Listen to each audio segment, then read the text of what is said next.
اعوذ باللہ من الشیطان الرجیم بسم اللہ الرحمن الرحیم ربی زدنی علما ربی زدنی علما ربی اشرح لی صدری ویسر لی امری واحلل عقدۃ من لسانی یفقہوا قولی اما بعد فاعوذ باللہ من الشیطان الرجیم بسم اللہ الرحمن الرحیم سورۃ النساء انشاءاللہ تعالی آج ہم آیت نمبر 160 سے 169 تک جائیں گے انشاءاللہ۔ اعوذ باللہ من الشیطان الرجیم فَبِظُلْمٍ مِّنَ الَّذِينَ هَادُوا حَرَّمْنَا عَلَيْهِمْ طَيِّبَاتٍ أُحِلَّتْ لَهُمْ وَبِصَدِّهِمْ عَن سَبِيلِ اللَّهِ كَثِيرًا۔ اس میں اللہ تعالیٰ فرماتے ہیں یہودیوں کے یہود کے گناہوں کی وجہ سے ہم نے ان پر حرام کی بہت سی پاکیزہ چیزیں جو ان پر حلال تھیں، اور اس وجہ سے کہ وہ روکتے تھے اللہ کی راہ سے بہت۔ اللہ تعالیٰ سب سے پہلے کہنے والے کو عمل کی توفیق عطا فرمائے، اور آپ لوگوں کو بھی سن کے سمجھ کے عمل کی توفیق عطا فرمائے۔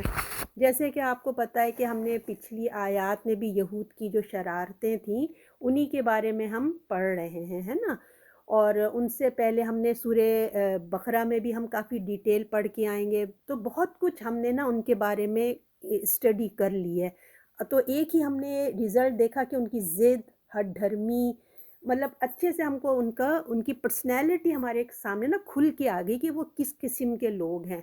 تو ان کی اس ہٹ دھرمی کی وجہ سے کیا ہوا ہے کہ ان کے دل سخت ہو گئے۔ جب اللہ کی مسلسل نافرمانی کریں گے تو کیا سزا ہوتی ہے کہ دل میں وہ سختی آ جاتی ہے۔ جیسے ہم نے پڑھا نا، غلف ہے، ان کے دلوں پہ غلاف چڑھے ہوئے اللہ، حالانکہ اللہ نے ان کی گناہوں کے سبب ان کو ایسا کر دیا ہے۔ تو ان کے گناہوں کی وجہ سے جو ہے نا، شریعت کے جو احکامات ہیں وہ ان کے لیے عمل کرنے کے لیے ان کے لیے مشکلات ہو گئی، یوں کہہ لیجیے سخت ہو گئے۔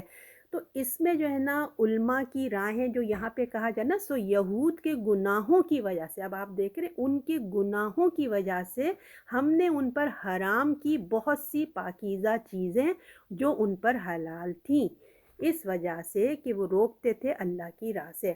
اس سے ہمیں ایک چیز پتہ چل رہی ہے کہ گناہوں کی وجہ سے نعمتیں چلی جاتی ہیں۔ تو ہمارے لیے بہت الرٹ ہونے کی بات ہے کہ گناہ ایسی چیزیں جو انسان کو بہت کچھ اس کا لاس ہو جاتا ہے۔ تو اب یہاں پہ جو یہودیوں کے گناہوں کی وجہ سے کوئی حلال اشیاء تھی جو وہ حرام ہو گئی۔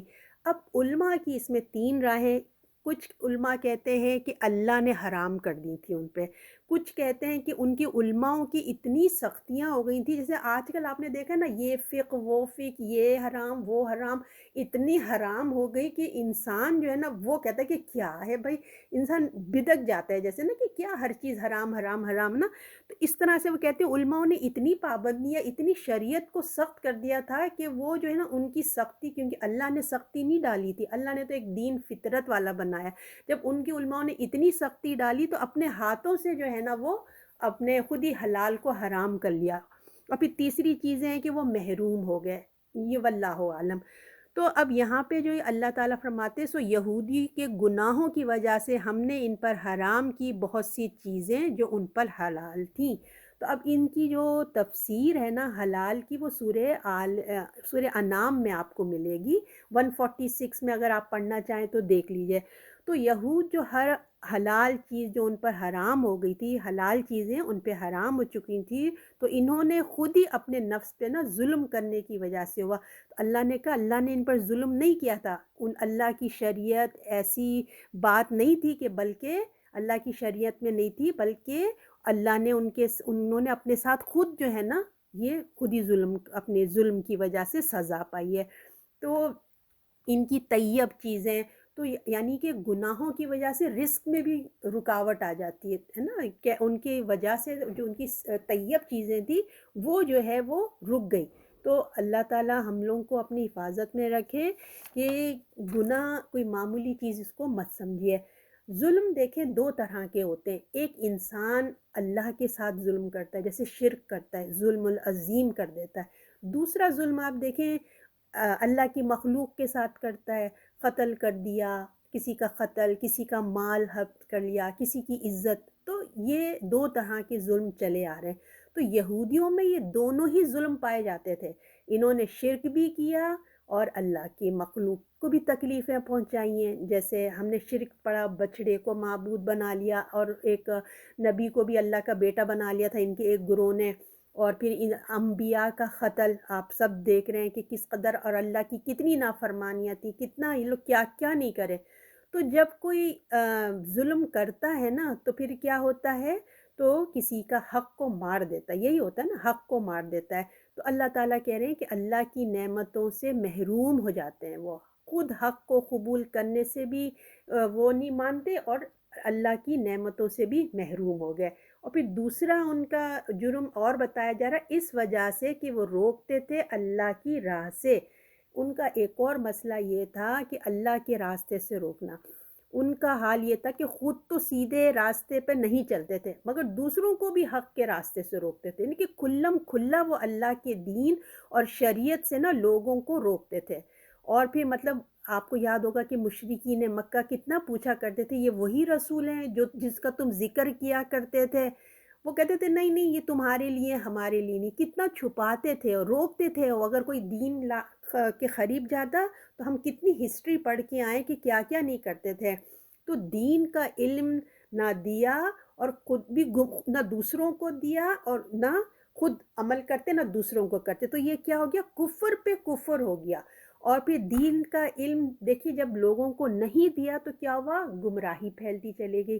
تو اس آیت میں نا ایک چھوٹی سی آیت ہے، اور اسی کے ساتھ آپ جو 161 بھی پڑھیں گے نا، اس میں بھی ایک جرم ان کا، دو جرم اس میں آئے ہیں، دو جرم آگے والی آیت میں آ رہے ہیں.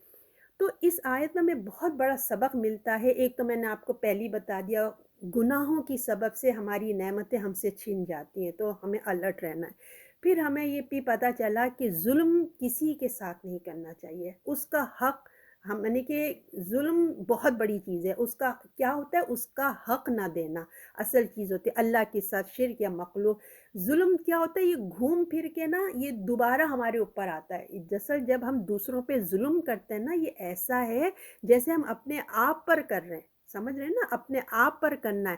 یعنی کہ حق مارنا جو ہے نا، یہ کہ مصیبت کا سبب بنتا ہے. کسی کا حق ماننا، ظلم کرنا ایک مصیبت کا سبب ہے. ظلم کو اللہ مہلت دیتا ہے، ظالم کو اللہ مہلت دیتا ہے. جیسے ہم دیکھ رہے ہیں آج معاشرے میں ہو رہا ہے، مگر جب پکڑ آتی ہے نا اس کی بہت شدید آتی ہے. ٹھیک ہے، اللہ معافی دے. اور گناہوں کو، گناہ انسان کی جیسے نا نعمت سے محروم، یہ تو ہم بھی کہہ دیا. اور گناہوں کی وجہ سے نا ہدایت سے بھی انسان محروم ہو جاتا ہے. رزق کی، جیسے میں نے آپ کو بتایا، حلال رزق جو ہے وہ رک جاتا ہے. اور حلال اور حرام اللہ ہی کرتا ہے. انسان اپنی طرف سے حلال حرام نہیں کر سکتے، بلکہ اللہ ہی کرتا ہے. اور اللہ کے راستے سے روکنا یہ بھی بہت بڑا اللہ کی طرف سے ہے کہ دیکھیں کسی بھی طریقے سے آپ روک سکتے ہیں، اشاروں سے، عمل سے، زبان سے، بلا کسی کی تحقیق نہیں کرنا. بس کہہ دینا آپ ان کو تو سنو ہی نہیں، ان کا تو درس ہی نہیں سننا چاہیے. مطلب کوئی آپ کے پاس تحقیق نہیں ہے، انسان ہے، غلطیاں ہوتی ہیں، کوئی بھی علماء ہے، ایک دو غلطی ان سے بھی ہوتی ہے. اب ہم لوگ کیا کرتے ہیں، پورا کا پورا ان کا درس ہی نہیں سننا. بھی اچھائی لے لو، جو آپ کو پسند نہیں آتی بات اس کو کنارے کر دو، ہے نا. نہیں، پورا ہی بینڈ لگا دیتے ہیں. کبھی جائیں گے، ان کو اگر پسند نہیں ہے وہ عالمہ، ان کے درس میں تو جانا ہی نہیں، اتنے صاف منع کر دے. تو یہ بہت بری بات ہے، ایسا نہیں کرنا چاہیے. دین میں بلا تحقیق کسی بھی طریقے عمل سے ہمیں دین سے نہیں روکنا چاہیے. اور بعض دفعہ ماں باپ دین میں اتنی سختی کرتے ہیں کہ بچے ہی بدک جاتے ہیں، ہے نا.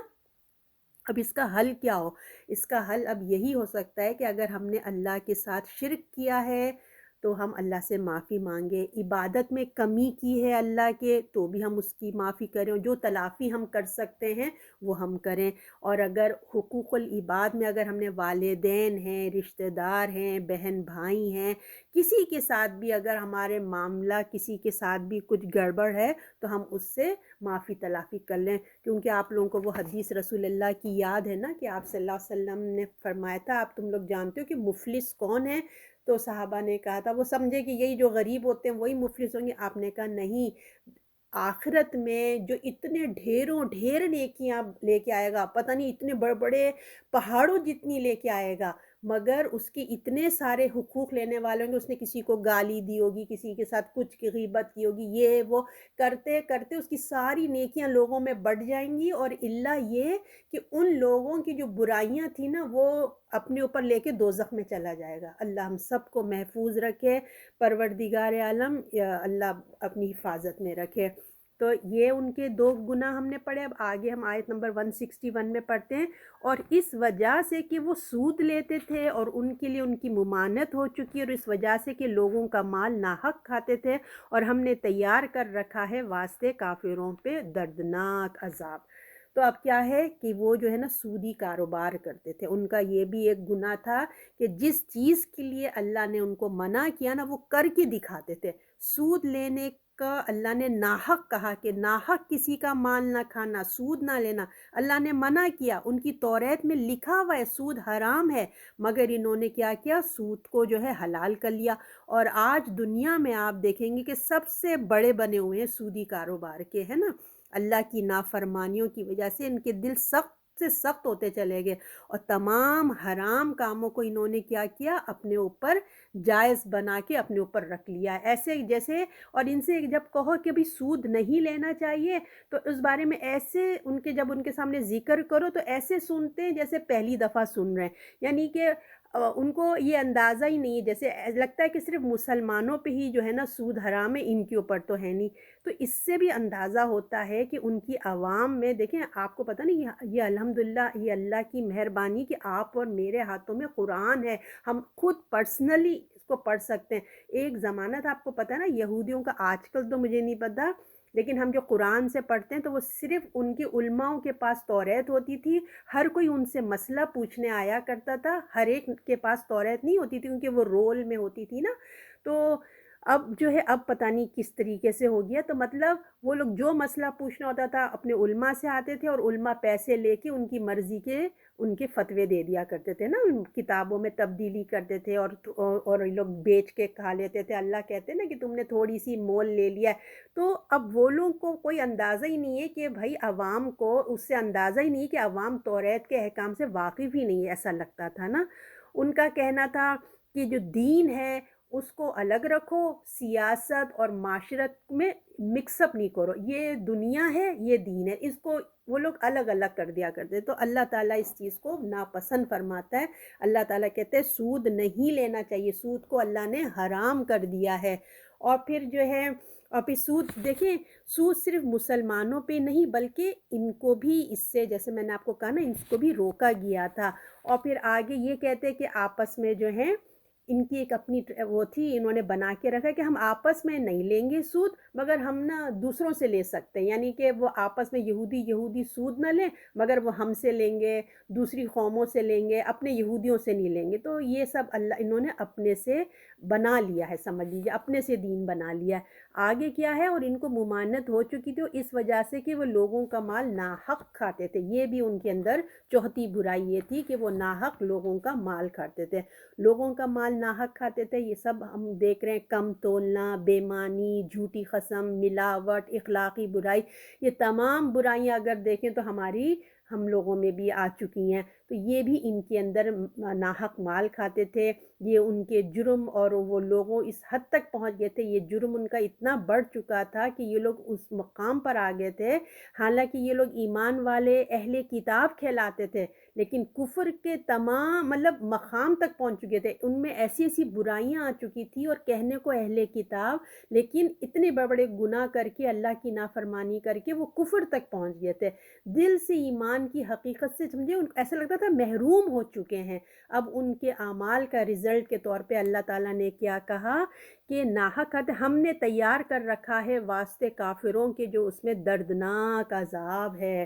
اب ان کے رزلٹ میں اللہ تعالیٰ فرماتے ہیں ان کے لیے، ایسے لوگوں کے لیے جو ایسے اعمال کر رہے ہیں ان پہ عذاب تیار کر رکھا ہے، جو اللہ نے انکار کرتے ہیں کرنے والوں کے لیے تباہ، مطلب ان کے لیے جو ایسے کام کریں گے، اللہ کا انکار کریں گے، اللہ کی آیات کا، تو پھر ان کو پھر ایسی ہی رزلٹ ملے گا نا، دردناک عذاب کی تیاری کر دی اللہ تعالیٰ نے، کہا ان کے لیے دردناک عذاب ہے۔ تو دیکھیں دنیا میں حلال طیب حرام ہوئی جو چیزیں نا، کیا دنیا میں بھی یہ لوگ کتنے دولین اللہ نے کہا ان کو، ذلت ان پہ مار دی گئی، یہ تو آج ان کو مہلت ملی ہوئی ہے نا، پر ہے تو اللہ کی ذلت میں آئے ہوئے نا، ان پہ حلال طیب بھی اپنے اوپر انہوں نے حرام کیا، دنیا میں تو ہوئی ہوئے اور آخرت میں بھی جو ہے نا ان کی ذلت ان کا انتظار کر رہی ہے۔ تو اللہم اجرنی من النار، اللہ تعالی ہمیں معافی دے۔ آپ یہ دیکھیں کہ اکثر لوگ کہتے ہیں نا کہ یہ اہل کتاب ہیں، یہ بھی تو کتابوں کو مانتے ہیں، رسولوں کو مانتے ہیں، تو کیوں یہ جائیں گے دوزخ میں؟ تو ہمیں پتہ ہونا چاہیے کہ جو اللہ کے رسول کو جان بوجھ کے، یعنی کہ جانتے بوجھتے انکار کرے گا، وہ بھی کافر ہی ہوتا ہے۔ تو وہ لوگوں نے رسول اللہ کا انکار کیا ہے، اللہ کی جس تک پیغام نہ پہنچائے وہ دوسری بات ہے، لیکن اللہ جانتا ہے کہ کس کے ساتھ کیا کرنا ہے۔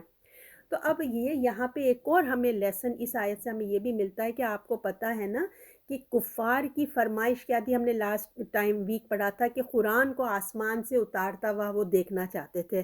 تو اللہ تعالیٰ فرماتے ہیں یہ ایسی ایسی فرمائشیں کرتے ہیں، یہ ایمان کی وجہ سے یہ قبول ہی نہیں کرتے، یہ سب اترتا ہوا انہیں دکھائیں تو کیا کریں گے، یہ کیسے قبول کریں گے؟ یہ تو ہمیشہ کے نافرمانے، ان کو آپ رسول اللہ کی خواہش ہوتی تھی نا کہ یہ ایمان لائے، ان کو دکھا بھی دے نا تو یہ قبول کرنے والے نہیں ہیں، یہ قبول نہیں کریں گے۔ یہ لوگ تو ہمیشہ کے یہ ہے ہی نافرمان، انہوں نے کیا کرنا ہے، وہ دیکھ کے بھی وہ ایسی ہو جائیں گے۔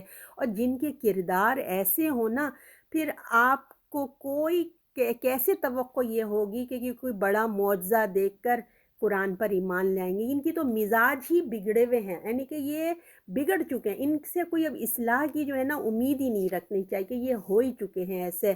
اب آیت نمبر، اللہ تعالیٰ بھائی ہم سب کو اتنی حفاظت میں رکھے، ہمارے دلوں کو اصلاح والا بنائے رکھے پروردگار۔ آیت نمبر 162 میں بات ہے، لیکن ان میں سے جو علم میں پختہ ہیں اور ایمان لانے والے ہیں وہ اس کو مانتے ہیں جو تجھ پر نازل ہوا ہے اور تجھ سے پہلے نازل ہوا ہے، نماز قائم رکھنے والے اور جو زکوٰۃ دینے والے، اللہ پر یقین رکھنے والے اور قیامت کے دن پر سو ان قریب جلد ہم بڑا ثواب دیں گے۔ اب دیکھیں آپ کو پتہ ہے جب بھی اللہ تعالیٰ ایک تصویر دکھاتے ہیں تو قرآن فوراً دوسری تصویر بھی دکھاتا ہے۔ اگر دوزخ کا ذکر آیا تو جنت کا آئے گا، جنت کا آیا تو دوزخ کا، تو پیرلل چل رہی ہوتی ہے۔ تو اب ہم نے یہودیوں کی جو ورسٹ قسم کے یہودی تھے ہم نے ان کا پڑھا، تو اللہ نے کہا عدل ہے نا، تو اللہ نے فوراً بتایا کہ سب ایسی نہیں ہوتے، ان میں اچھے بھی ہیں۔ تو یہودیوں میں جو نا علماء تو بے تحاشا تھے، اس میں کوئی کمی نہیں ہے۔ آپ نے اگر کبھی پرانی موویز دیکھی ہوئی ہو نا تو آپ دیکھیں گے کہ وہ ہمیشہ اپنے ڈریس اپ ہو کے، کتنے تعداد میں یہ لوگ بہت تھے، لیکن کیا صرف دنیا دار تھے یہ لوگ، ٹھیک ہے۔ مگر ان یہودی میں سب بالکل مختلف بھی، یعنی کہ اپوزٹ لوگ بھی تھے، اہل علم بھی تھے، یعنی کہ اہل علم کسے کہیں گے آپ؟ علماء، اچھے علماء بھی تھے جن کا یہاں پہ ذکر ہو رہا ہے۔ جو عقیدے، عمل، اخلاق میں ہر پہلو میں، یعنی کہ علم میں بھی، عقیدے میں بھی، عمل، اچھے اخلاق میں بھی، ہر پہلو سے جو نا وہ راسخ علم تھے، یعنی کہ ان کے دل میں کوئی شک و شبہ نہیں تھا، ان کی اندر راسخ ہو چکا تھا، اٹل ہو چکا تھا جیسے نا۔ اور پھر آگے کیا ہے، علماء تو اچھے تھے ان میں، اور عام لوگ بھی اچھے تھے، سارے کے سارے خراب نہیں تھے، ان میں اچھے لوگ بھی تھے، ایمان والے بھی تھے، یعنی کہ سلیم فطرت لوگ بھی تھے، توریت کی ہدایت پر قائم تھے۔ ایسے نہیں تھا کہ قوم میں نیک لوگ ختم ہی ہو چکے تھے، نہیں، ایسے بھی وہاں کا گروپ تھا جو اپنی توریت پہ چلتے تھے، اگرچہ وہ لوگ علماء کا درجہ نہیں رہتے جو عام آدمی، جیسے اب آپ اور ہم لوگ ہیں، ہم لوگ عام لوگ ہیں نا، ہم علماء جیسے تو نہ ہمارے پاس علم ہے، نہ ہم اتنا راسخ علم بھی نہیں ہے، لیکن ہم اس درجے کے لیے تو نہیں تھے، مگر اپنی اچھی فطرت اور اپنے اچھے اخلاق کی وجہ سے نا معاشرے میں اچھے مانے جاتے ہیں، ٹھیک ہے۔ تو یہودی بھی عام بگاڑ کے باوجود، یعنی کہ یہودی میں بہت بگاڑ آ چکا تھا، بہت ڈسٹربنس ہو چکا تھا، مگر اس کے باوجود اللہ کے دین پہ اس وقت بھی لوگ قائم تھے، جو پہلے سے ان چیزوں کو مانتے تھے نا، یعنی کہ توریت کو، اپنے نبی کو، مانتے تھے، تو پھر انہی نے آگے چل کے کیا کیا، دعوت جب اسلام آیا، اسلام کی دعوت ان تک پہنچی تو انہوں نے اسلام کو قبول کر لیا۔ پھر اللہ تعالیٰ نے ان کی خصوصیات بتائی کہ انہوں نے اپنی کتاب بھی مانی، قرآن کو بھی مانا۔ اہل کتاب کا یہی گروہ ہے جس کی تعریف آپ نے دیکھی نا قرآن میں جگہ جگہ آتا ہے کہ ان میں اچھے گروپ بھی ہیں، اور ان کی خاص ان کی بات کہیے جو متقین، یہاں پہ دیکھیے قائم رکھنے والے، مومنین نہیں بلکہ یہ مقیمین آیا ہے، مومنین کی وجہ مقیمین، یعنی کہ ان کو خاص ہائی لائٹ کیا گیا ہے کہ ان کی خصوصیات بتائی گئی ہے کہ نماز کو قائم کرنے والے، اس الفاظ میں ان کے لیے ایک تعریف چھپی ہوئی ہے، سمجھے نا، اور پھر اپنے مال سے زکوٰۃ بھی ادا کرتے ہیں، آخرت کے دن پر یقین بھی رکھتے ہیں، ایمان بھی رکھتے ہیں، تیاریاں بھی کرتے ہیں۔ تو ایسے لوگوں کے لیے دنیا میں بھی بہت بڑا انعام ہے، اللہ تعالیٰ نے فرمایا، اور ان قریب یعنی کہ اللہ تعالیٰ نے کیا بہت جلد ہم ان کو اجر عظیم دیں گے، یعنی کہ جیسے ہی وہ مریں گے۔ ان قریب سے کیا مطلب ہوتا ہے کہ بس موت تو ہمیں نہیں پتہ نا کہ ہماری کتنے نزدیک کھڑی ہوئی، ہم نہیں جانتے، یعنی کہ ان قریب جیسے ہی وہ مریں گے اللہ تعالیٰ ان کے لیے اجر عظیم رکھا ہے۔ تو اللہ تعالیٰ آپ کو مجھے بھی اس میں شامل کرے پروردگار۔ اب آیت نمبر 163، ہم نے تیری طرف وحی بھیجی جیسے نوح پر وحی بھیجی اور نبیوں پر اور جو اس کے بعد ہوئے، اور ہم نے وحی بھیجی ابراہیم اور اسماعیل اور اسحاق اور یعقوب اور ان کی اولاد پر، عیسیٰ اور ایوب اور یونس اور ہارون اور سلیمان پر، ہم نے داؤد کو زبور دی۔ اور 164 بھی اسی سے ریلیٹڈ ہے، اور بھیجے ایسے رسول جن کا احوال ہم نے تجھ کو اس سے پہلے سنایا، اور ایسے رسول جن کا احوال تجھ کو نہیں سنایا، اللہ نے موسیٰ سے بول کر باتیں کی۔ اچھا، اب یہ جو ہم نے حصہ پڑھا ہے تو اب ایک گلدستہ ہے جسے کہتے ہیں نا، فلاور بک ہے جسے کہتے ہیں۔ تو قرآن کے نا مختلف صورتوں میں انبیاء کا ذکر آیا ہے، لیکن جو سب سے پیارا ایک کہنا چاہیے گلدستہ انبیاء کے ناموں کا آتا ہے نا، وہ ہے سورہ انعام میں آیا۔ سورہ انعام انشاءاللہ ہم پڑھیں گے، تو آیت نمبر 18 میں آپ پڑھیں گے، وہاں بھی جو ہے بہت پیارے انبیاء کا ذکر آیا ہے۔ ایسے تو ہم بہت سارے انبیاء گزرے ہیں، 1,24,000 کہتے ہیں لوگ کہ آئے ہیں، اور ان میں سے 25 ہیں یا 26 ہیں، کچھ ایگزیکٹ میں نہیں کہہ سکتی، مطلب جن کے نام آئے ہیں نا قرآن میں 25 ہیں یا 26 ہیں، کچھ اسی طرح آئے ہیں۔ اس کے بعد دیکھیے سورہ نساء میں جو ہم یہ آیت پڑھ رہے ہیں نا 163، اس میں یہ انبیاء کے نام آئے ہیں، اور پھر سورہ مریم میں بھی شاید آتا ہے ان کے نام نا۔ تو اللہ تعالیٰ نے ایک گلدستہ ہمیں جو ہے یہ عطا فرمایا ہے تاکہ ہم اپنے نبیوں کے بارے میں جانیں، اور اللہ تعالیٰ سے یہی کہنا چاہتے ہیں کہ آپ صلی اللہ علیہ وسلم کو جو ہے تسلی دی جا رہی ہے کہ آپ صلی اللہ علیہ وسلم فکر مت کریں۔ یہ کہا جائے نا ہم نے تیری طرف وحی بھیجی جیسے نوح پر وحی بھیجی، اور تمام انبیاء کا نام آیا، تو یہ آپ صلی اللہ علیہ وسلم کو تسلی ہے کہ بھئی آپ فکر نہیں کیجیے، یہ آپ پہ وحی اسی طرح دی گئی ہے جیسے پہلے انبیاء کو دی، کیونکہ یہ مان نہیں رہے تھے نا، آپ کو پتہ ہے کہ وہ آسمان سے اتار کے دکھاؤ، یہ دکھاؤ وہ دکھاؤ، تو اللہ تعالیٰ کہہ رہے ہیں آپ فکر نہیں کریں، یہ سب ان سب کو پتہ ہی، آپ جو کتاب لائے ہیں وہ کوئی الگ نہیں ہے، بلکہ اس سے پہلے بھی انبیاء ایسے ہی کتابیں بھی لائے ہیں۔ تو جیسے یہ لوگ انکار کر رہے تھے، جیسے اہل کتاب تو ایسے بن گئے تھے نا، جانتے ہی نہیں کہ ہائے کیسے آئی کتاب، ہائے کیسے وحی، جبکہ اتنے انبیاء ان کے ساتھ آئے، ان کو سب پتہ تھا کہ کیسے وحی کا نزول ہوتا ہے، کون لاتا ہے، جبرائیل علیہ السلام کو بھی مانتے تھے یہ لوگ، سب پتہ ہے، مگر بنتے انجان تھے۔ تو رسول اللہ صلی اللہ علیہ وسلم کہہ رہے ہیں آپ فکر نہیں کریں، یہ سب جانتے ہیں، جیسے ان پہ آیا اسی طرح نوح پہ وحی بھیجی ہے، نبیوں پہ جو اس کے بعد ہوئے، اور ہم نے وحی بھیجی ابراہیم اور اسماعیل اور اسحاق اور یعقوب۔ آپ کو پتہ ہے نا نوح علیہ السلام، آدم علیہ السلام کے بعد تو نوح علیہ السلام مین تھے، اس کے بعد اللہ تعالیٰ نے ابراہیم علیہ السلام کا ذکر کیا، ان کے دونوں بیٹوں کا ذکر کیا، اسماعیل اور اسحاق، اور ان کے اسحاق علیہ السلام کے بیٹے یعقوب، ٹھیک ہے نا، اور یعقوب کے آپ کو پتہ ہے نا 12 بچے تھے، اور جن میں نسل بنی اسرائیل ہوئی ہے، تو یہ پورا ان کا پیکیج بتایا گیا ہے۔ یعقوب اور اس کی اولاد، یعنی کہ حضرت یوسف علیہ السلام کا اسٹوری یاد کر لیجیے، ان کے جو 12 بھائی تھے، تو انہی کی نسلوں میں نبی کے بعد نبی، نبی کے بعد نبی ہے، اور اس کے بعد جو ہے اللہ تعالیٰ نے کیا فرماتے ہیں، پھر الگ الگ نبیوں کے نام بتائیں جو بنی اسرائیلی کے ہیں، یہ سارے نبی بنی اسرائیل کے ہیں، ٹھیک ہے، عیسیٰ علیہ السلام، ایوب علیہ السلام، یونس علیہ السلام، ہارون علیہ السلام، سلیمان علیہ السلام، اور دی ہم نے داؤد کو زبیر۔ زبور. تو اب یہاں پہ پھر بتایا جا رہا ہے کہ یہ تمام انبیاء ہیں جن کی اپنی اپنی خصوصیات ہیں، اور داؤد کو ہم نے زبور عطا فرمائی. وہ بھی ایک کتاب کا نام ہے جس میں زبور میں زیادہ تر نا دعائیں ٹائپ کی چیزیں. اللہ کیوں، جب آپ نے پڑھا ہم رسول اللہ کی جب دعائیں پڑھتے ہیں، سنت کی جو دعائیں آتی ہم جب پڑھتے ہیں تو ہمیں اللہ کی پہچان ہوتی ہے نا، کتنے پیارے پیاری دعائیں کرتے ہیں. اسی طرح زبور میں بھی نا لکھی ہوئی کتاب کہتے ہیں، اور یہ دعائیں ہیں، اللہ کی پہچان ہوتی ہے. تو انسان کے اندر جب ہم اللہ کی پہچان ہم پڑھتے ہیں نا، اللہ کی شان، اللہ کی پہچان، اس سے کیا ہوتا ہے انسان کے اندر عاجزی پیدا ہوتی ہے. اللہ کی شان کو پہچان کر انسان اپنے آپ کو نا کمتر اور عاجز سمجھ پہ اقرار کرتا، پھر وہ اپنے اللہ کے آگے جھکتا ہے. ٹھیک ہے نا. تو اب اللہ تعالیٰ فرماتے ہیں کہ یہاں پہ جو ہے یہ ان کو یہ دی، اور بھیجے ایسے رسول جن کا احوال ہم نے تجھ کو اس سے پہلے سنایا ہے، اور ایسے رسول جن کا احوال 164 ہے. ٹھیک ہے. سنایا، اور ایسے رسول جن کے احوال تجھ کو نہیں سنایا، اللہ نے موسیٰ سے بول کر باتیں کی ہیں. تو اب یہ جو ہے نا دیکھیں وحی کے مختلف طریقے تھے. ٹھیک ہے نا، مختلف طریقے اختیار کیے. کسی نبیوں کو آئی وحی آئی، خواب میں آئی، کسی کو جبرائیل لے کے آئے. تو مطلب ہر نبی کے اپنے اپنے اسٹائل کے ان کے وہ تھے، وحی کے طریقے آتے تھے نبیوں کا آنا. پھر نبی اللہ صلی اللہ علیہ وسلم کی وحی کا اپنا اسٹائل تھا، اور اپنے موسیٰ علیہ السلام سے اللہ نے کلام کیا. اللہ تعالیٰ یہاں فرماتے ہیں تو ان سب سے اہل کتاب واقف تھے. جتنے انبیاء کا ذکر ہے سب سے اہل کتاب واقف تھے. ان پر بھی وحی نازل کی گئی تھی جس طرح آپ صلی اللہ علیہ وسلم پہ کی تھی. تو امت مسلمہ کا سب پر ایمان ہے. جیسے یہ جتنے آئے ہیں نا نبی، تو ہم اللہ تعالیٰ کہہ رہے کسی کا میں نے ذکر کیا ہے اور کتنوں کا میں نے ذکر نہیں کیا ہے. اس میں آ رہے نا.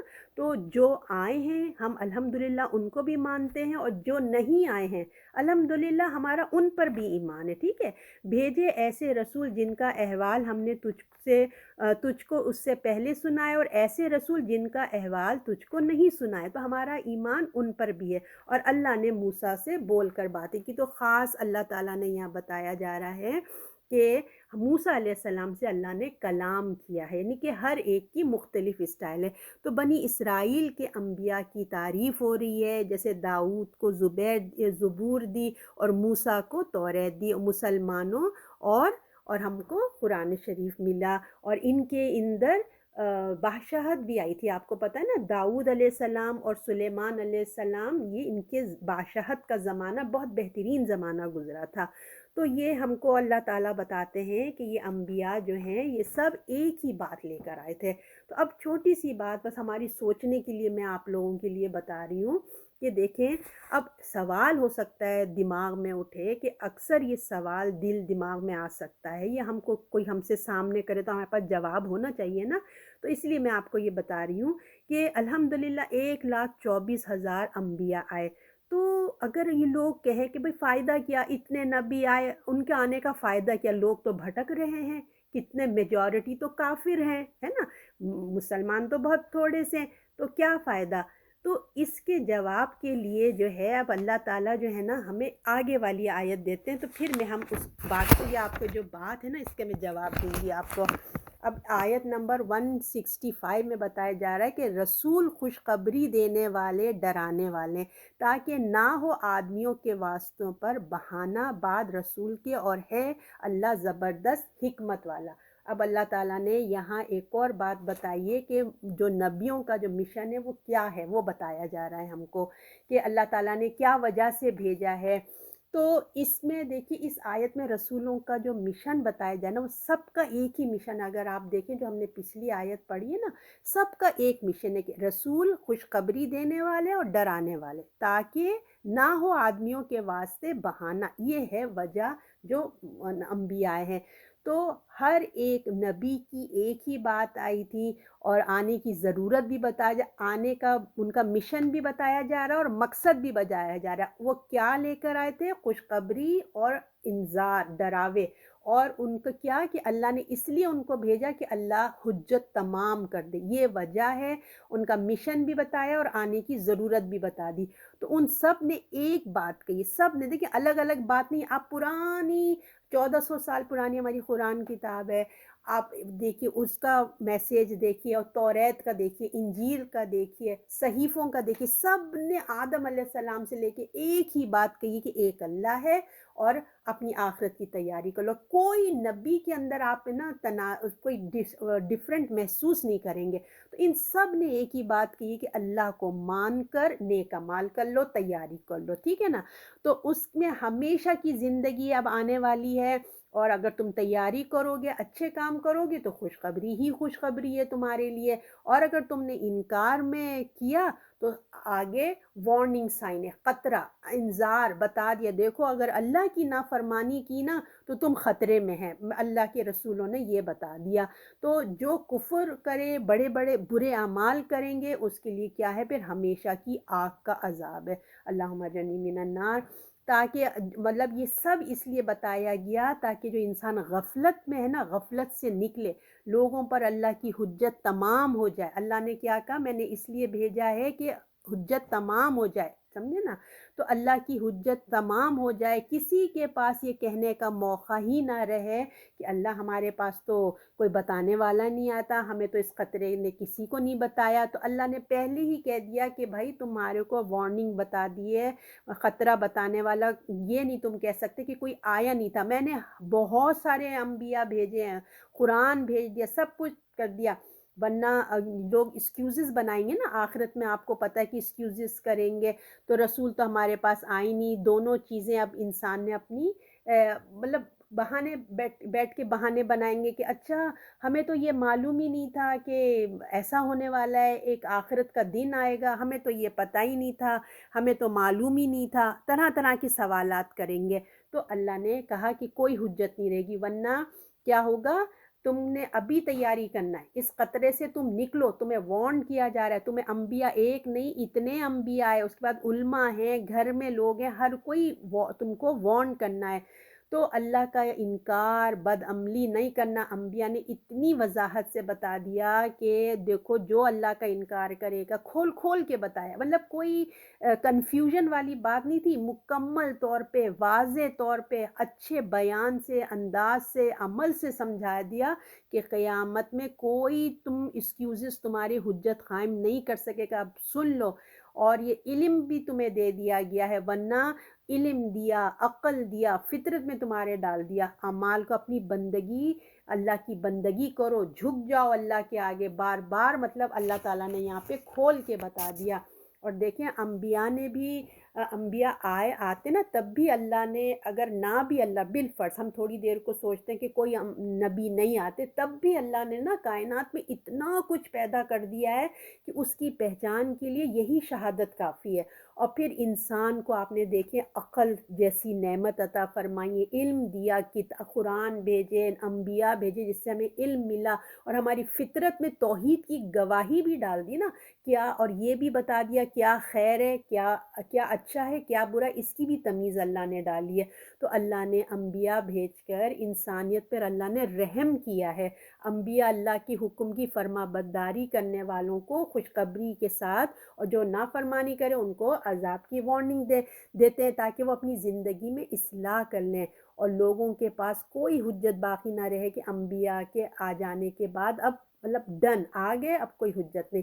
تو انبیاء بھیجے اللہ نے، یہ اللہ کی حکمت ہے، ورنہ دیکھیں اللہ کوئی رسولوں کا محتاج تھوڑی ہے، اللہ نہیں چاہتا تو نہیں بھیجتا، اللہ کو کوئی محتاجی تھوڑی ہے کہ یہ آئیں گے تو میں نہیں پوچھوں گا، نہیں، وہ تو غالب ہے، ہر چیز پر چھایا ہوا ہے۔ اللہ نے کہا نا وہ غالب حکمت والا، وہ ہر چیز پر چھایا ہوا ہے، ہر چیز اس کی مرضی پہ ہے، ہر چیز اس کی مرضی سے چل رہی ہے، سوائے یہ جن اور انسان کے۔ جو حضرت انسان ہے نا، یہ اور جو جن ہیں، وہ بس ایک لمیٹڈ ٹائم تک اللہ نے نا اس کو مہلت دی ہوئی ہے، اور وہ بھی چند کاموں میں اختیار ہے۔ فار ایگزامپل ہماری 2 ٹانگیں ہیں، ہمارا اختیار ہے، اب ہم ایک اٹھا سکتے ہیں، دونوں نہیں اٹھا سکتے، اگر ہم دونوں اٹھائیں گے تو دھڑم سے گر جائیں گے۔ تو سمجھے اتنا اختیار اللہ نے ایک لمیٹڈ زندگی کے لیے دیا ہے، کیونکہ امتحان ہو رہا ہے۔ تو جن کاموں میں دیکھیں ہمارا اختیار نہیں دیا،